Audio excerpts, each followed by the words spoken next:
మీరు నమ్మినా నమ్మకపోయినా ఎం అక్షరంతో ప్రారంభమైన సింహరాశి వారి 100 ఏండ్ల భవిష్యత్తు 100% ఇలానే ఉంటుంది. సింహరాశిలో జన్మించిన వారి యొక్క పేరుతో మొదటి అక్షరం ఎం అని ఎవరికైతే ఉంటుందో వారి యొక్క జీవితం, వారి యొక్క భవిష్యత్తు ఈ విధంగా ఉంటుంది.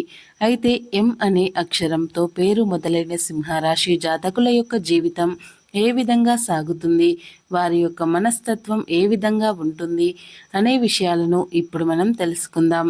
కాబట్టి ఈ వీడియోని ఎక్కడా కూడా స్కిప్ చేయకుండా చూడండి. అప్పుడే మేము ఏం చెబుతున్నాము అనేది మీకు పూర్తిగా అర్థమవుతుంది. సింహరాశి అనేది రాశి చక్రంలో 5వ రాశి. మఖ నక్షత్రం 1, 2, 3, 4 పాదాలు, పూర్వ పాల్గుని నక్షత్రం 1, 2, 3, 4 పాదాలు, ఉత్తర పాల్గుని నక్షత్రం 1వ పాదంలో